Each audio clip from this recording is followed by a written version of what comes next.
देखो, किसी भी चीज को पाने की जो तलब है ना, उसका मजा तभी आता है जब आप उसके लिए संघर्ष कर रहे होते हैं पूरे समय। मैं आपको एक रियल एग्जांपल अभी 1 सेकंड का बताता हूं, उसके बाद हम सीधा पढ़ाई पे आएंगे। देखो यार, मैं बहुत कम विश्वास रखता हूं फास्ट वगैरह रखने में, व्रत वगैरह रखने में, और बहुत कम रखता भी हूं। लेकिन आज मैंने सोमवार का व्रत रखा हुआ है, सुबह से कुछ खाया नहीं है। अब ऐसा मन में आ रहा है कि बस सामने एक बार कुछ रखा मिल जाए खाने का और तुरंत खा जाना है। मतलब इतनी खुशी होगी खाना देख के, खाना खा के, कि अब आप सोचो मुझसे ज्यादा वो खुशी और कोई नहीं महसूस कर सकता। लेकिन खाना तो मैं रोज भी खा रहा हूं, सामान्यतः भी खा रहा हूं, सुबह भी खाता हूं, दोपहर में भी खाता हूं, रात को भी खाना खा रहा हूं। तो रात के खाने का उतना आनंद मैंने कभी नहीं लिया, या उतना इंतजार का जो मजा है वो नहीं आया, या उतना इंतजार करने में मजा नहीं आया जितना आज इंतजार करने में मजा आ रहा है। उसका कारण यही है मेरे प्यारे बच्चों, कि मैं आज पूरे दिन से उस संघर्ष में हूं कि शाम को मुझे रोटी मिले, हाँ है ना, या व्रत का कुछ सामान मिले खाने का। अगर आप रोज सुबह से शाम तक सामान्य जीवन जी रहे हैं, सुबह भी वही खाना खा रहे हैं, तो फिर रात को उस खाने का कोई मतलब ही नहीं है। इसलिए रोज सुबह से शाम तक आपको कामयाबी मिलती रहे, उसका कोई अर्थ ही नहीं है, उसका मजा ही नहीं आएगा लाइफ में। मजा तब आएगा जब सालों की मेहनत रोज करते करते करते करते मेहनत में, और एक दिन आपको कामयाबी मिले, आपका सिलेक्शन मनचाही पोस्टों पे हो जाए, बहुत सारी पोस्टों पे हो जाए, तो उसका आनंद ही अलग है यार। तो संघर्ष का मजा लो मेरे भाई। मेरे प्यारे बच्चों, इस बात पे भी ध्यान रखिए, जितना बेहतरीन तरीके से आप लड़ेंगे उतना ही बेहतरीन आपको परिणाम भी मिलेगा।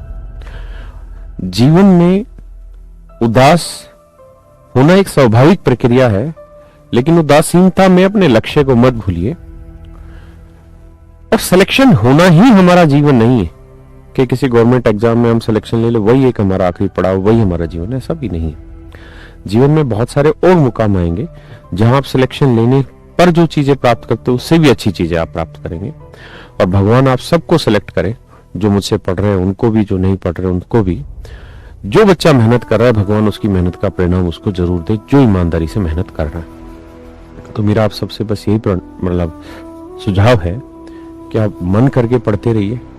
जब भी थोड़ा सा उदासीनता आए आपके मन में, थोड़ा घूम फिर लीजिए इधर उधर, किसी चीज को मूवी वगैरह देख लीजिए, किसी और चीज में थोड़ा टाइम स्पेंड करिए, और फिर जरूर ये सोचिए कॉपी पे कि जो समस्या आपके साथ हो रही है, क्या वो सिर्फ आपके साथ है और किसी के साथ नहीं है? या जो परिवार की तरफ से दबाव है, या जो समाज की तरफ से दबाव है, क्या वो सिर्फ आपके ही साथ है?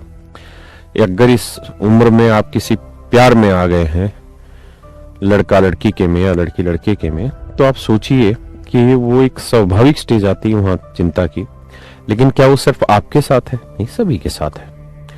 क्या जीवन में आज तक कुछ रुका है? वक्त रुका है? बिल्कुल भी नहीं रुका। मतलब आपके पास बढ़ने के अलावा कोई ऑप्शन नहीं है। तो ऐसी स्थिति में आप कॉपी पेन लेके ये लिखें कि आपने कौन कौन सी अच्छी चीजें बाकी सबसे कर ली। आपने 3 महीने की तैयारी कर ली, 2 दिन की तैयारी कर ली, तो आप कम से कम उन बच्चों से तो अच्छे हैं ना जिन्होंने अभी तैयारी करना ही स्टार्ट नहीं किया, हाँ है ना? तो अपनी पॉजिटिव चीजें लिखिए और उसके थ्रू आगे बढ़िए। आप बिल्कुल भी परेशान मत होइए, और इस बात को तटस्थ मान लीजिए कि समस्याएं आज है, कल थी और कल भी होंगी। समाधान आज भी निकलता है, समाधान पहले भी निकला होगा, समाधान आगे भी निकला होगा। आप बिल्कुल ना घबराएं। ये एक स्टेज होती है वर्क की,